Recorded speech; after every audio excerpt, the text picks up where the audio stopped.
Okay, so are you ready to like dive deep into something kind of different today?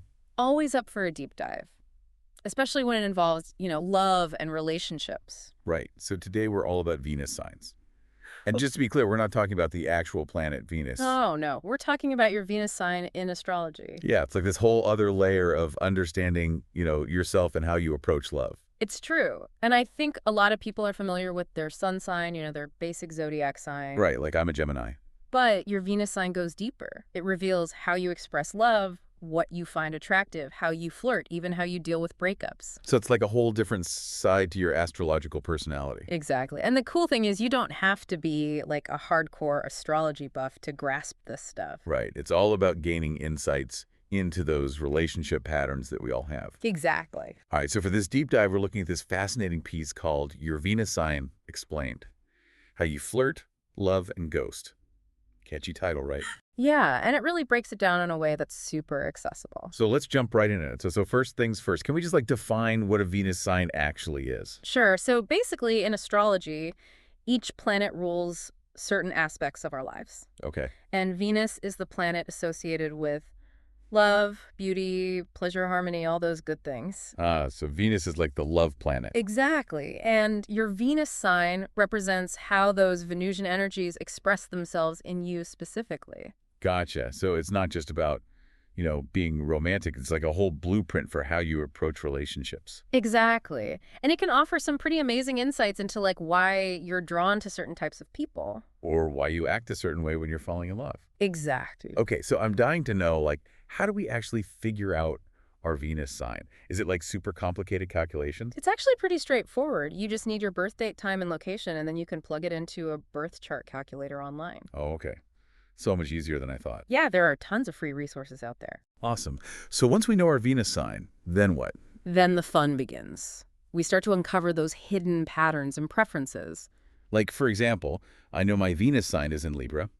So what does that tell me about how I approach love? Okay, Venus in Libra. That's all about balance and harmony.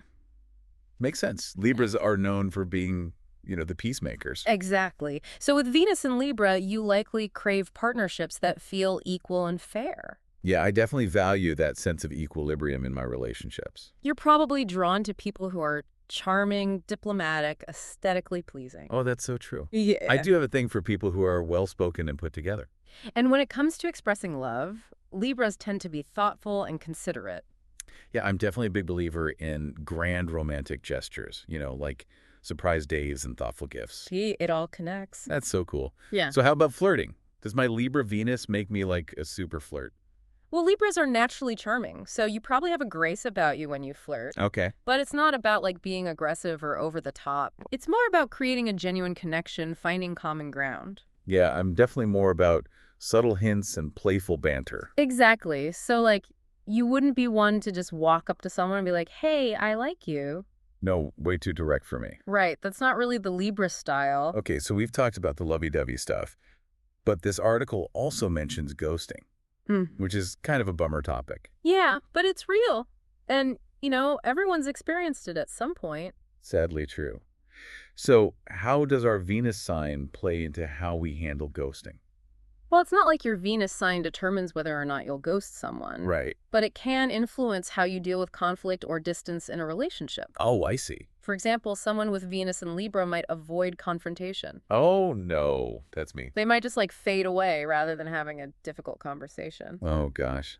This is getting a little too real. But hey, at least now you're aware of it. True. So maybe I need to work on my direct communication skills. It's always good to be self-aware. Yeah. All right, so we've talked about Libra, but what about some other signs? Let's dive into another one. Yeah, let's say someone has their Venus in Scorpio. Ooh, Venus in Scorpio. That's intense. Yeah, Scorpios have that reputation. They're all about passion, depth, and transformation. So how would a Scorpio with Venus in Scorpio approach relationships? Well, first of all, forget about casual dating. A Scorpio Venus is looking for a soulmate, a deep connection. They go all in. Absolutely. And they're not afraid to show their feelings. Oh, so they're not the type to play games. No way. They're direct and honest, sometimes brutally so. Wow. So how would a Scorpio Venus flirt? Imagine smoldering eye contact, deep conversations, lots of mystery and intrigue. Sounds intense. It is. They're not into superficial chit-chat. They want to get to the heart of the matter. So basically, if a Scorpio Venus is giving you the intense stare, they're probably into you. Most likely. But that intensity can be intimidating for some people. I can see that. So what happens if things go sour?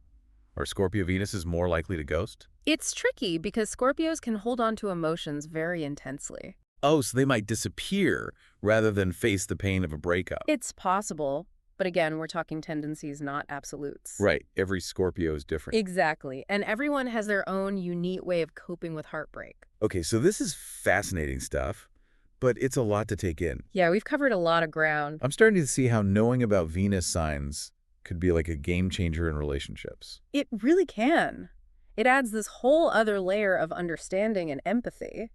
Imagine being able to, like, decode your partner's love language based on their Venus sign. Exactly. You could understand how they best receive affection, how they handle conflict. It's like having a secret weapon. In a way. But it's not about manipulation. No, of course not. It's about understanding and meeting each other's needs. Exactly. So, for instance, if you know your partner has Venus in Gemini. Venus and Gemini. That's all about communication, variety, and mental stimulation. So they'd thrive on playful, banter, witty conversations. Exactly. They need a partner who can keep them intellectually engaged. Makes sense. And someone with Venus in Cancer? Venus in Cancer craves emotional security, deep connection nurturing.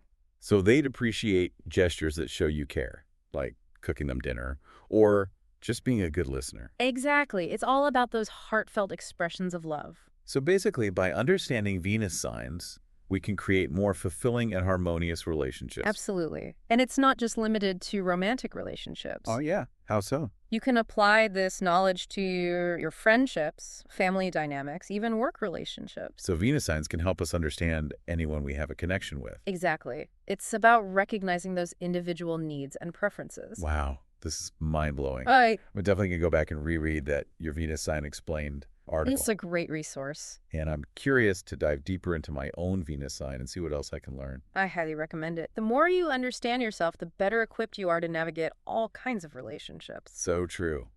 So, dear listener, if you're intrigued by all this Venus sign talk, I encourage you to do some exploring. Figure out your Venus sign, see how it resonates with you. And think about how this knowledge could impact your current relationships. Maybe it can explain some things that were confusing before. Or help you approach your connections with more empathy and understanding. Exactly, because ultimately astrology is a tool for self-discovery and growth. And who knows, maybe it can even help you find your soulmate. Maybe. So keep an open mind and see where this astrological journey takes you. Happy exploring. Happy exploring. And we'll catch you in our next deep dive. See you then. Bye. Bye.